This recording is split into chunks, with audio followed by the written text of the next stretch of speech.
But what does it mean? What does it mean to be authentic? And then how can every single person in this room, how can each one of us, everyone listening to my voice, how can we live a truly authentic life? We're in a series called Solid Ground. And the goal for this entire year has been to understand what it means to be set apart for God. And at the end of the year, we kind of set a goal for ourselves to say, I want to be able to look around at those people that are in my sphere of influence and be able to say, follow my example as I follow the example of Christ. That's what Paul said. Paul's only a man. And Paul was able to say that. Follow my example as I follow the example of Christ. I think Paul was pretty authentic. Paul wasn't perfect, but he was authentic. And he wanted to live a life in such a way that he was saying, yes, I am set apart. I'm imperfect, but I'm doing the best that I can to set an example to all those around me. So follow my example as I follow the example of Christ. And that's our goal as a church, to be able to look at the people around us and say that. This morning, I want to focus on a challenge that's going to be difficult for all of us. A subject that's going to be really difficult for every single person in this room, including myself. And I want to keep digging deeper and deeper and deeper. And that topic is, who are we when no one's watching? Now, people, churches, and just in general, people are, a lot of times, they're really good at the outward expression of like, yeah, look at me, I'm doing this, and we become legalistic in some ways, and I don't do this, and I don't do that, and I don't do the other thing. But the question this morning is, who are you when no one is watching? In Luke chapter 8, verse 17, it says this, for there is nothing hidden that will not be disclosed, and nothing concealed that will not be made known or brought out into the open. So how do we live our lives? How do I live my life when there is no one watching? What am I listening to? What am I watching? How do I treat other people? How do I interact with other people when you're in the car? You know what I'm saying? The person cuts you off. Like, who are you when no one's really watching? How am I living my life? And here's a question for all of us to answer. And this is really important. This is not about, the Bible says, to test yourself to see whether you're in the faith, right? Test yourself. Not about me testing you or the person next to you testing you or the person next to you saying whatever. It's about you testing yourself. So the question I have for all of us this morning that we need to answer is, do we have a hunger to be set apart for God? Do we really have a hunger that at some point in our spiritual walk we'll be able to say, follow my example as I follow the example of Christ? And I want to define that word hunger by using a story. I want to share a story with you. In 1993, 94, 95, we were going on missions trips. I was a youth pastor, and we'd take the students on missions trips to Mexico. And we would go and we would paint buildings and we would do certain things. And, we really enjoyed it. We'd go out to meet with kids in the park and try to, feed them different meals and things like that. It was pretty fun. A lot of like hands-on in the church kind of work, fixing things. In 1996, we were doing this similar thing in Mexico. And two of our leaders said, hey, you care if we go out and find maybe an orphanage where we can serve? And I said, absolutely, go do that. And they ran and they found a place. And so the next day, we took our entire group to this orphanage. I've never been in an orphanage before. You read about in the Bible orphans and widows, and God cares about orphans and widows, but I had never actually been in a children's home. They call it a children's home, or an orphanage. So we gathered all the students together, got on the bus, we went out there, went into this place, and we asked before we were there, what can we bring? What can we do? And the person who's in charge, the director, said, the kids haven't had meat in about a year. We haven't had money, so we're not able to buy meat. And so we went crazy. We went out, hot dogs, hamburgers, wherever we get, and we grilled, and And it was an amazing sight because we started feeding these kids hamburgers. And this little boy, for example, he had 3 of those hamburgers, okay? 3 of them, and multiple hot dogs. And I'll never forget, I was standing there, we just kept on making them. And I was standing there with a tray piled with hamburgers. And he came up to the tray, and he was so hungry, you could see it. They were just all so hungry. They desperately wanted food. And I mean, food that would have some substance to it. And he ate 3 of the hamburgers, he ate some of the hot dogs, and I had that tray, and he stood there, and his stomach was saying, if you put one more thing in me, I'm going to throw up. But his little mind and his heart was saying, you got to take that burger. When is the next time you're going to get a burger? And so it was incredible that he took a couple of burgers off that plate and ran up the stairs. I actually was able to follow him, and a couple of us followed different kids up the stairs. And what was happening was the kids were taking the hamburgers. They were so hungry for so long, but they were so stuffed at that moment. But they were taking those hamburgers because of that intense hunger, and they were sticking them underneath their mattresses, put them in their pillows. I remember one kid, he tied something around his leg, and he was taking different things, and he just kind of opened his pants and was pouring the stuff down his pants so he could have it, it kept it at the bottom because he kind of taped it at the bottom of his pants so his food was down near his ankles. These kids were hungry. They were hungry. And they wanted more, and they wanted more, and they wanted more. And as I was thinking about this sermon this week, there's a psalm that kind of hit me. It was Psalm 119 and verse 11, and it says, I have hidden your word in my heart. I have hidden your word in my heart. They were hiding hamburgers under their bed. They were hiding hamburgers in there. They were hiding it. And so my question to you, how hungry are you to be set apart for God? How hungry are we? I'm talking to myself. How hungry am I to be set apart for God? Have I hidden the word of God in my heart that I might not sin against you so that I can be set apart? I'm not asking for perfection. I'm not going to find perfection in this world. When I get a glorified body, then you'll see perfection. But am I hungry? Am I have this deep desire and passion to be set apart for God? We need that kind of hunger. Now, I know this is, you always think, is he going to let up at all here? Is he going to, and the answer is no, not really. He's not. Because we need, I'll get there. This sermon, though, this is important to me. This sermon isn't about trying to change people's habits through guilt or shame. If it worked, I'd do it, okay? But after this many years in the ministry, it doesn't work. It doesn't work. So I don't want anyone sitting here as we go through this and who are you when no one's watching and you feel guilty, you feel shamed, and that's not where we're going here at all. So lay that aside, okay? We're jumping way past that.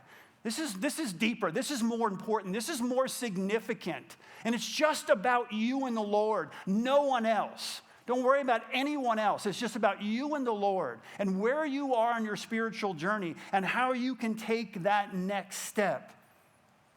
Another thing I realized that real transformation doesn't happen overnight, most of the time. I have seen transformation happen in people's lives. The person was addicted to drugs, and there was no medical reason they could just jump from one point to another, but they did because the Holy Spirit was working, and they were cured at that moment, and that transformation was overnight. But most of the time, transformation, the kind of transformation I'm talking about here, doesn't happen overnight. And this sermon is about starting where you are right now in your life. If you're here if this is the first time you've ever come to church in your entire life, number one, it's great to have you here. All right, I remember my first time. It's great to have you here. So whether you've been here, this is your first time ever in church in your life, maybe you've come in and out, you're not really, you've kind of slid away a little bit, and wonderful to have, so happy that you're here this morning.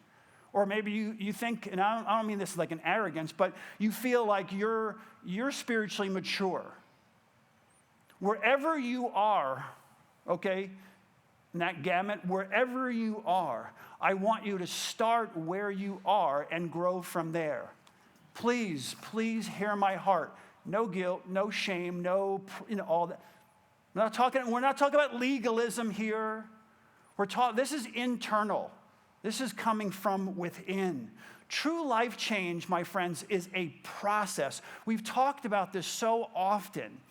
It's a process, and that process is actually called sanctification. When you gave your life to Jesus Christ, you were justified once and for all. Boom, you were stamped. You basically gave your life to Christ, and you are going to be with him for eternity. But you're still here. We're all still stuck here, okay, for a while, hopefully a while.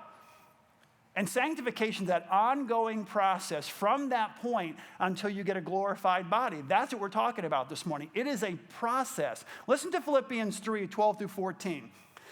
This is so important. Paul's not that I've already obtained all this or have already arrived at my goal, but I press on to take hold of that for which Christ has taken hold of me. Brothers and sisters, I do not consider myself yet to have taken hold of it. The one thing I do, forgetting what is behind. Let me pause just for a second.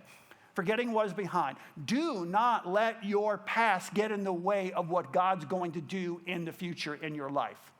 Hear what I'm saying? This morning, right now, don't let your past and the mistakes of the past and how you live in the past and what's going on in the past affect what God is going to do. Who am I to deny what the Lord can do? The old has gone, the new has come. Don't allow the past to affect the future in that way. Forgetting what is behind and straining toward what is ahead, I press on toward the goal to win the prize for which God has called me heavenward in Christ Jesus. Each of us needs to decide. We need to decide. Sometimes on an hourly basis, if you think about it, will I be obedient to Christ or not? That's what it boils down to. Will I be, not because someone's watching, not because people around you, not because, I have to look this way or look that way or whatever it is. No, I'm talking about internally. These are internal battles, sometimes hourly. Will I be obedient to Jesus Christ or not? Before I move on, I want to make something else absolutely clear. I'm not talking about what other people think of you. Wipe that out of your mind. I am not talking about what other people think about you. I'm talking about godly character. I'm talking about who you actually are. Some people may be sitting here and going, I don't like who I actually am. Yeah, that's okay. We're going to move on from there, though. We're going to move on from there. We're talking about godly character, who you truly are. I have given up, completely given up, trying to change people's thoughts about who I am or whatever else. I've given up on changing what other people think. It is a waste, a complete, utter, total, whatever words you can come up with, okay, waste of time trying to prove something to someone else. Don't waste your time doing that. Focus on living to an audience of one. The only one you should be concerned about died on the cross for you. Don't worry about everybody else, what everybody else thinks, whatever you want, what everybody else, don't worry about. That's not what we're talking about this morning. We're talking about living to an audience of one. You and the Lord, you and Jesus Christ, your Lord and Savior, the one he says, jump, you say how high. Doesn't matter what anybody else thinks. Focus on what your relationship between you and God. The question is, in your own mind, ask yourself, do I have a desire to have a godly character? Is that my desire? Do we have a desire, a hunger to be set apart for God? Do I have a hunger like I'm so starving for this. I'm going to hide it in my heart. I'm going to hide your word in my heart. Do we have that? Do you have that? No one else can answer that question for you. This is all about internal. Like Pastor Annie said last week, we need to do an audit on our lives, and that audit comes from the inside. The only way to answer that question is audit your own life, and that audit is inward. Inward. Because no one else, the only one who knows you better than you is God. That's why I'm saying it's with you and God. We're not going to move forward if we muddy it around with anything else. How do we live our lives? How do I, as a pastor, live my life when I'm around people who don't know the Lord? I'm in a crowd of people, and how do I live my life? How do I live, when I go on vacation, and I'm not here at Grace Chapel anymore preaching a sermon, when I'm off on my own, how do I live my life? How do I interact with other people? How do I interact in the depth of my own mind, in my own heart? Now, let's be honest. Every single human in the world struggles. Quiet people get away with a lot. Some of you are real quiet. You're just as much of a sinner as every loud person, okay? Every one of us struggles in some area of our lives. We all do. It's just different areas. Most of us face the temptation to compromise on our faith all the time. It's not once in a while, it's all the time. We feel that temptation to compromise on a regular basis. Maybe that's why the Bible says in 1 Timothy chapter 4, verses 7 through 9, maybe it says this why, for a reason. Have nothing to do with godless myths or old wives' tales. Rather, train yourselves to be godly. Write that down. Train yourselves to be godly. For physical training is of some value, but godliness has value for all things, holding promise for both the present life and the life to come. This is a trustworthy saying that deserves acceptance. Paul says, train yourselves. Train yourselves. The Greek words train yourselves is gymnazo. And it's where we get the English word gymnasium. And what it means is, in Greek culture, it literally means exercising naked.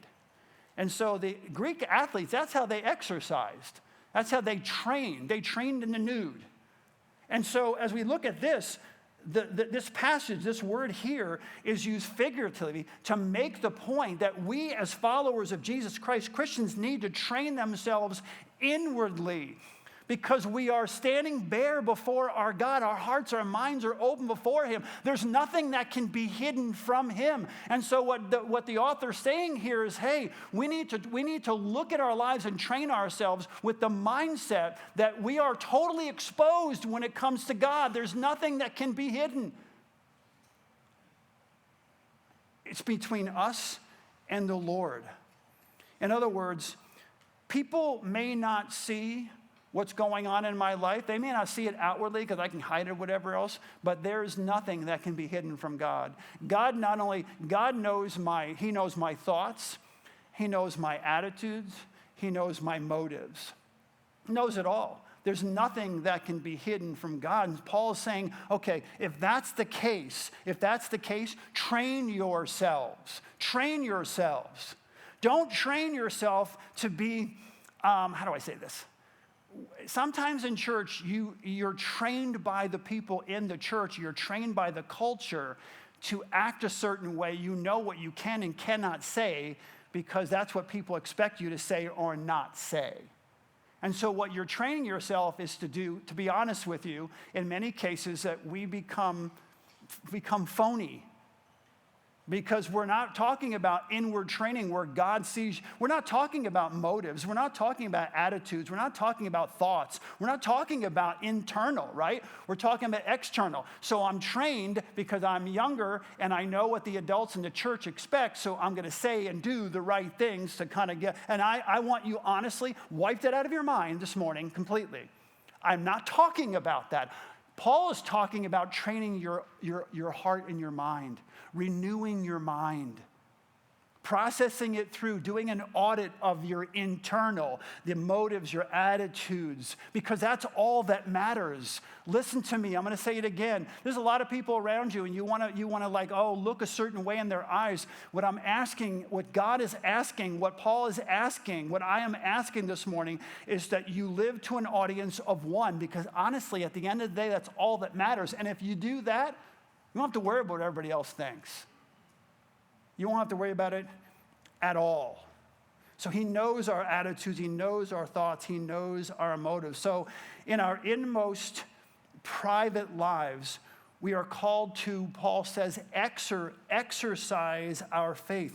We need to train ourselves to be godly. That's what we've been trying to talk about this entire year, to train yourself, to look into yourself, and to train yourself to be godly. And this is not just for a one and done kind of thing, a one-time event. You come to church this Sunday, I talk about training, you train yourselves, you think about it, we leave here, and that's it. That's not, if you read this text, that's not what he's talking about here. The verb used here is present imperative. That means it's ongoing. It's a command that's ongoing. It's not one and done. It's something you do and you do and you do and you keep doing. You keep doing over and over and over and over again. Sanctification is what? An ongoing process. Justification, boom, one and done. Sanctification, ongoing process. Glorification, one and done.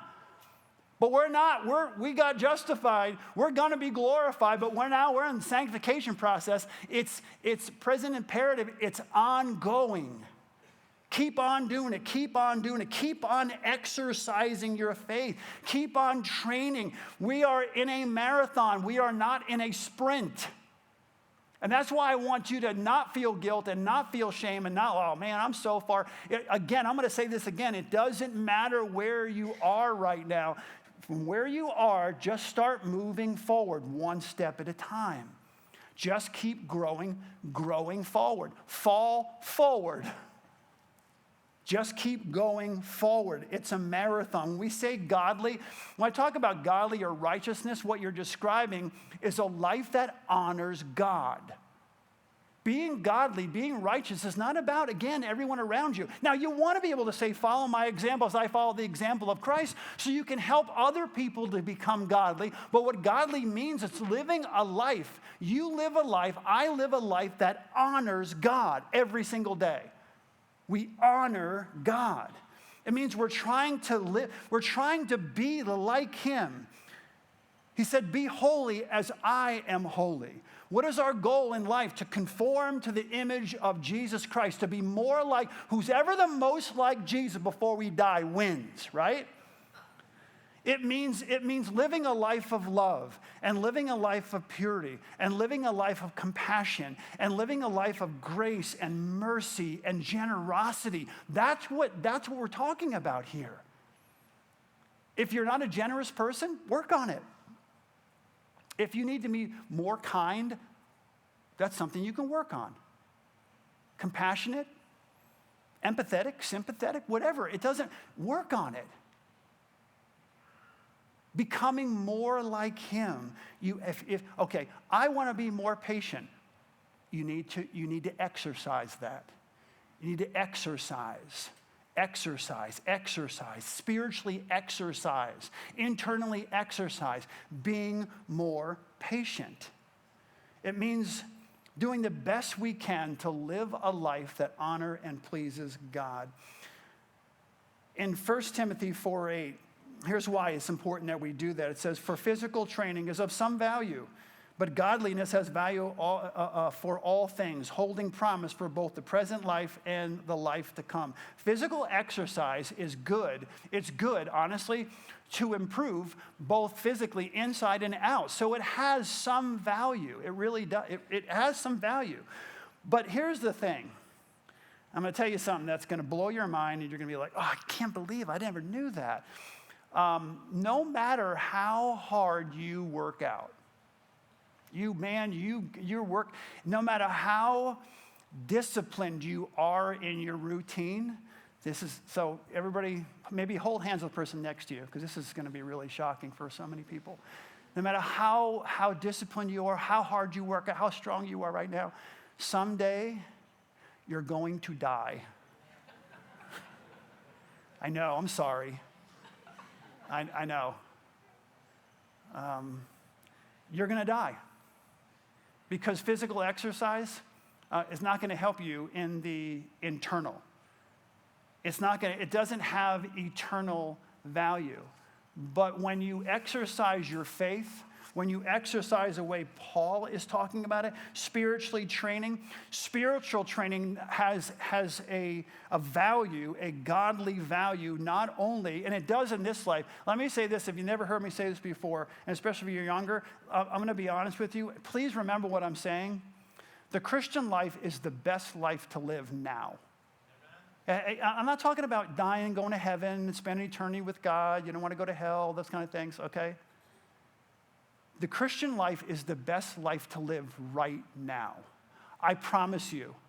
Even if you're thinking, well, I promise you, if you walk with the Lord, it is a better life all the way around.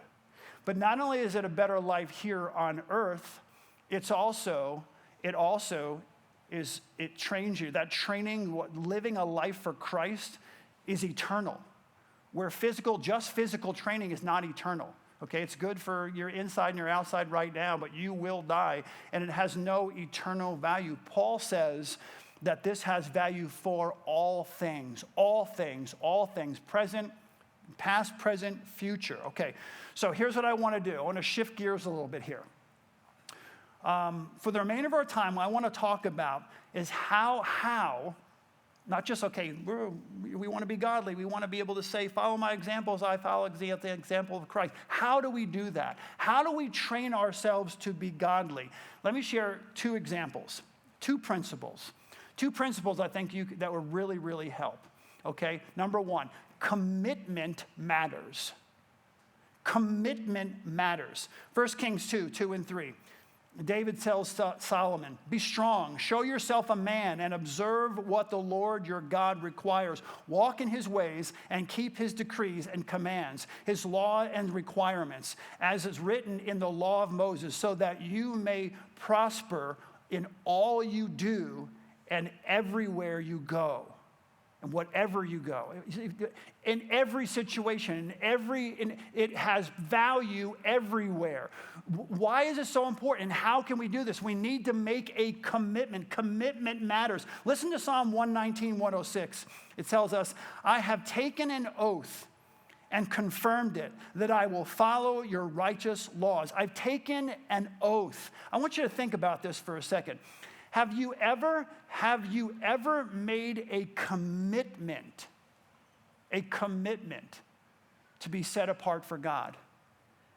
Have you ever made a commitment that you say, I am committed to be able to say, follow my example as I follow the example of Christ? Have you ever made a commitment in your life to say, my goal in life is to be conformed to the image of Jesus Christ? Have you ever made a commitment to live a godly life? Have you ever honestly said to yourself, this is my priority. This is my number one priority in life, is to make that commitment. I want to make it a priority. If you're wondering why you are not growing in your faith, if you're wondering why am I stuck where I am spiritually for so long? What is wrong there? What's wrong is maybe you've never actually made it a priority. Maybe you've never actually made a commitment and said to yourself, the only thing that matters in life, okay, is Christ. And everything else, he becomes your son.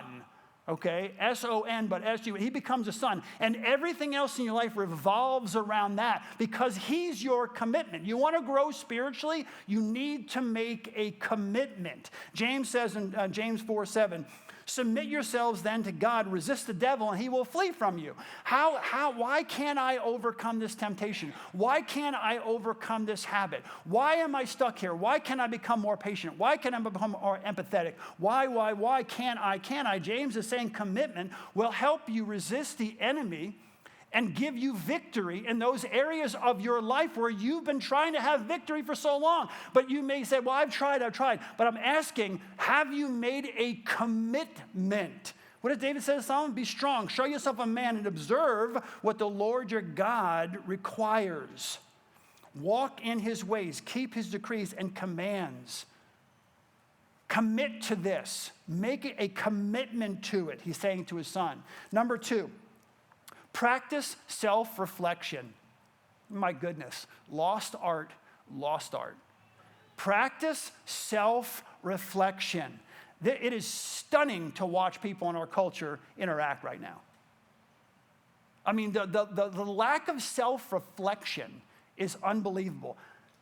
Practice self-reflection. One of my favorite characters in the Bible, because he does this so well, is Daniel. In Daniel chapter 1, Israel is being taken into captivity to Babylon, okay? So they've been defeated. They're going to be taken to Babylon. They're in a time of transition. And so during that time of transition, it would have been a perfect time to compromise on their faith. Right? They're being taken out of their country. They're going to Babylon. They're in captivity. Perfect time. And honestly, and this is from 5,000 years ago till today, same thing. Most people do compromise. Most Israelites, God's chosen people set apart for me to be an example. It's the reason they're in captivity in the first place, because they're not set apart. Most people compromise. That's what they're doing. But Daniel held on to his godly character and would not budge. He would not give in at all. So let me share 2 things that Daniel did that can help us become more set apart for God. In Daniel chapter 1, verse 8, it says this: "But Daniel resolved not to defile himself with the royal food and wine." Daniel resolved not to defile himself. He resolved. In the Hebrew, that word resolved, it has the idea of making a decision before the temptation actually happens. We need to do the exact same thing, okay? I need to do the exact same thing. You need to make a decision of what you will or will not do. If you don't make a decision before the temptation actually happens, most of the time you're going to compromise, because you're going to be in a situation, you're going to find yourself with your friends, you're going to be hanging out at a party, and someone's going to offer you something or whatever. You're going to be at work, and they're going to ask you to go to the club, strip club, whatever. They're going to go, oh, I don't want to, and you're going to be uncomfortable, and you're going to be allowed to go along, I won't look, or whatever. You know what I'm saying? I'm just picking whatever out of the air. But you're going to find yourself on a business trip, or when you're in school, or when you're with your neighbors, or whatever else, and someone's going to ask you something, and if you don't think beforehand what you're going to do when you're hit with it, most of the time you end up compromising. That's what we're talking about. He resolved himself not to defile himself. We need to decide beforehand what we're going to do in a given situation, because if we don't, we are going to compromise. So here's something I want you to do. I want you to pray right now in your mind while I'm talking. I want you to pray for the strength, okay, when the temptation comes. Just say, Lord, when that temptation comes, I want you to give me the strength. Lord, I need the strength before it happens. Please give me the strength before it happens. Right? Now I want to do something else. You'll be like, what? Now I want you to pray it happens. And then I want you to win. I want you to pray that God will give you the strength before it happens. So you pray, Lord, if this ever comes up, if this comes up, give me the strength, give me the strength. And then I want you to pray it happens, and then I want you to win. The next time, I'm patient. Oh, man, I'm so impatient. This person just drives me crazy. Okay, God, give me the strength. The next time this happens, I know what's going to happen. Next time, give me the strength to overcome it, Lord. Give me the strength to be patient. Give me the strength to be patient. And now I want you to pray, and then give me an opportunity. Pray that it happens. And so when it happens, you're prepared, and then win. Yeah, I know. Yep. Yeah. Ooh. Right? And you go, look at me. Man, a couple months ago, I would have let loose. I would have told that person which end is up. I would have. Next time my wife, my husband, my kids, my coworker, my whatever, the person, hey, the next time pray right now, God, give me the strength. Next time that guy cuts me off. People can't merge in Ohio. Do you know that? They're incapable of emerging. They somehow, when you're coming off the 71 or something, it's like they make it so that people can get on the highway. No one is challenging your man or womanhood by getting on the, and you're like, oh, I can't let them get in. The next time someone merges in front of you or moves in front of you, pray that God would give you the strength, and then pray that it happens on Monday on your way to work. And when it does, when you drive by the person, okay, instead of the gesture you might give them normally, just say, so glad you give them a thumbs up. You merged so well. That was great. I had to slam my brakes on, and my coffee's all in my lap, but good for you, Jack. You know what I'm saying? Win, because at the end of the day, that's how you grow. You win. You pray it's going to happen, okay? And you pray that God gives you an opportunity to practice. And if you practice and you come a little bit further, that's okay. But pray and win. All right. Number 2, Daniel verbalized his convictions out loud. He verbalized his convictions out loud. Verse 8 continues. And he asked the chief official for the permission not to defile himself in this way. The moment Daniel found out the kind of food he couldn't, he had the law, right? The moment he found out the kind of food and the wine and everything that he was going to have to drink, he went to one of the chief officials and he said to him, hey, is there any way that I can get out of eating this stuff? But then I'm thinking to myself, and we've got to think to ourselves, why would he do, this could be his death.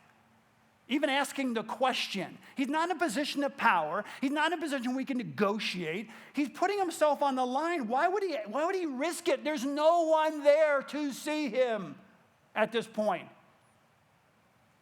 And even the people around who were Jewish and everything was like, hey, we're in Babylon. I don't know what, when in Babylon, do as the Babylonians, right? When in Rome, that's what most people were doing. But Daniel's like, no. Why would he do this? No. Why would he care? No one's watching. No one's watching. But he did. Why would he care?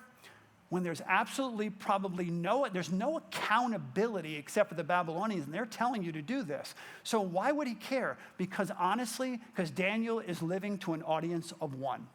If he's the only one on earth, if you're on a desert island all by yourself, you live to an audience of one. You still honor God. There's no one around to tell you what to do. No one's the boss of me.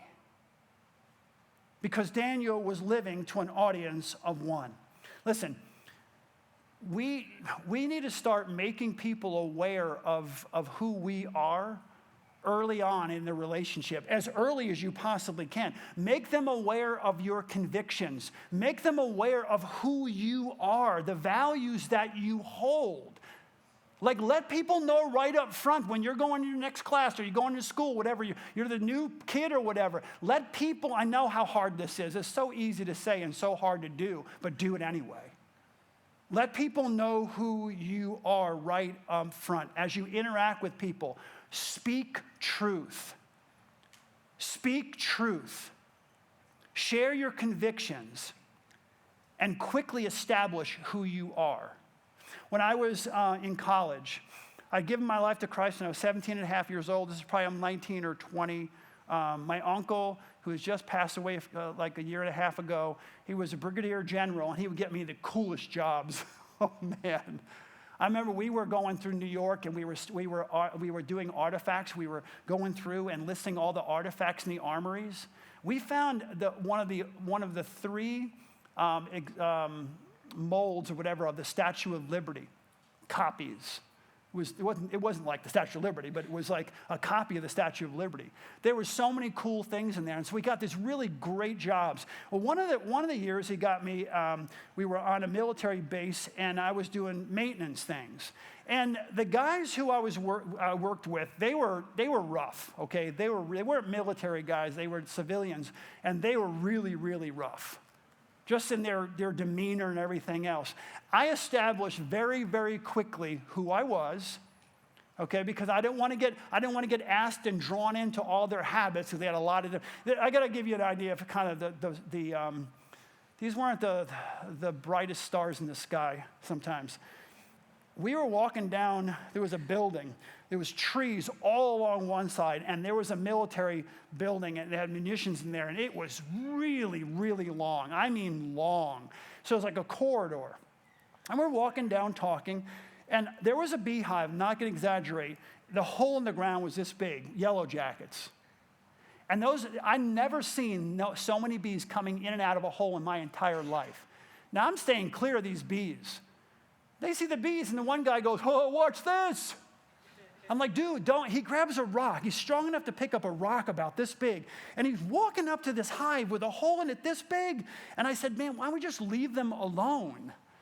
And he took the rock, and he dropped the rock on their hole. Now, I'm talking to these 3 or 4 other guys, and I'm walking backward talking to them. And this is no joke. Bees aren't stupid. They have more than one hole, all right? And they don't like you dropping rocks on the big hole they dug out or whatever. So as I'm walking, there was a swarm of bees that came out, and they started coming down. Now, being the good Christian that I was, I ran as fast as I could and then yelled, "Bees!" Okay? I'm not the one who dropped a rock on their hole, so I wanted to get out of harm's way, and then I yelled, "Bees!" And yeah, they got messed up. Yeah.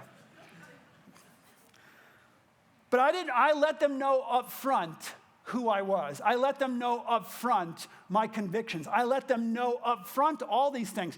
Just recently, I was sitting out by a lake. I was just fishing recently.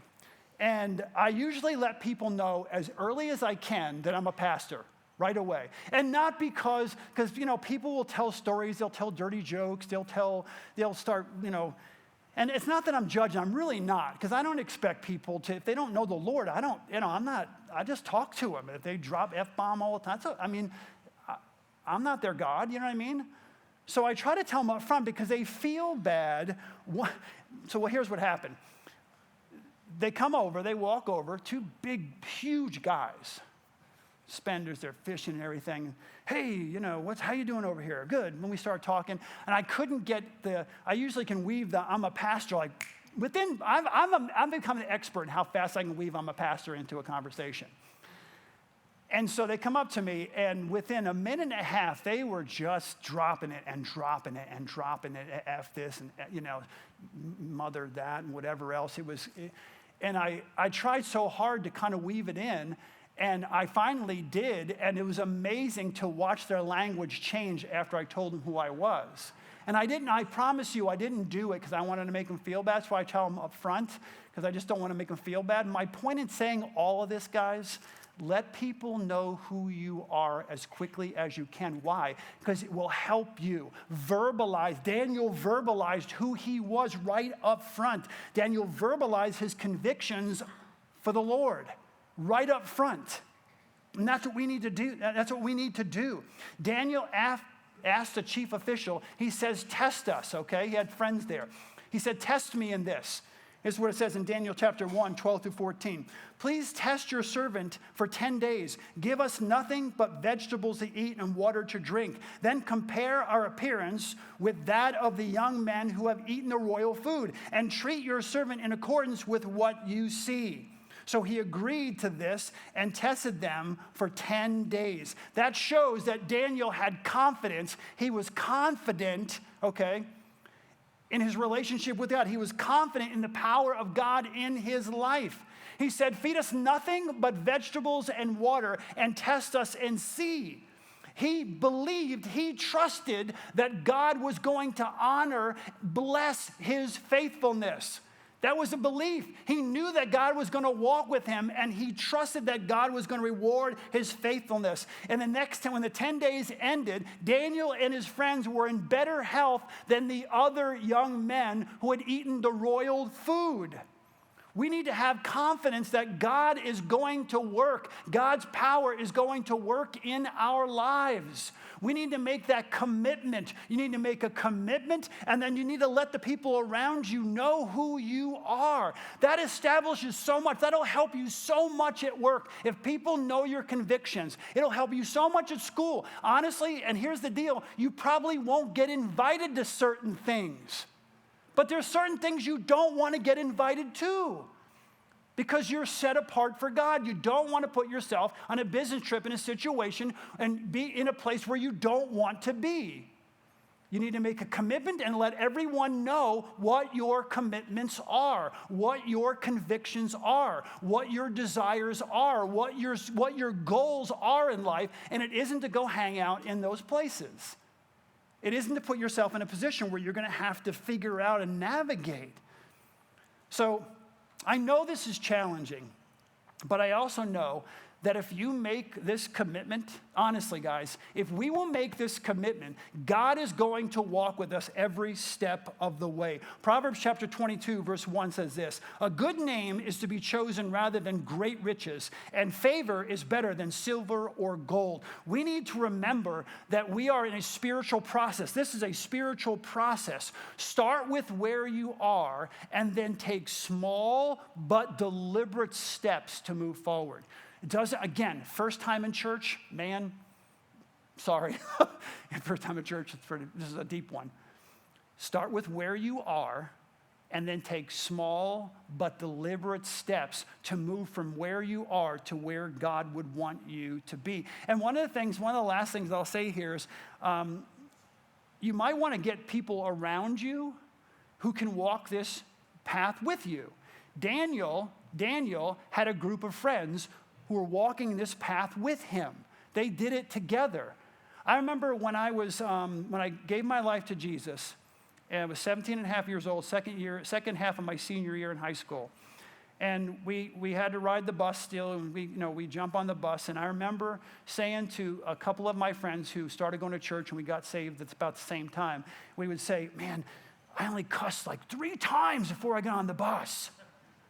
And he's like, "Yeah, I did like 5, but you have to understand, a lot of things were easy for me to let go of, drinking and all that kind of stuff. You know what was really hard?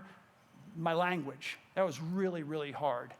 And then after we would get off the bus and he would say, "Hey, I only cursed like 5 times a whole day." And I'm not kidding. I think God's like, "Good job, buddy, good job." I don't think he was like, "I can't believe you cursed 5 times in one day."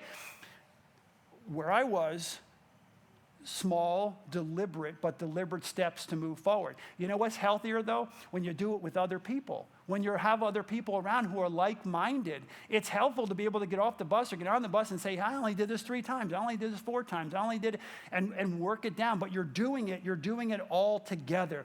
If we're going to be successful, we need God. We need to be surrounded by God. We need to be surrounded by like-minded people. And honestly, we need to have a passion. We need to have a desire. We need to have a hunger for spiritual transformation. God, thank you so much for this time that we can spend together. Thanks for the opportunity to be here together. And I pray, dear God, that you would just move in each of our lives, that you would help us become the people that you designed and created us to be, one step at a time. We love you. We praise you. We thank you. In Jesus' precious and awesome and holy name, amen. Love you guys. Have a great, great week.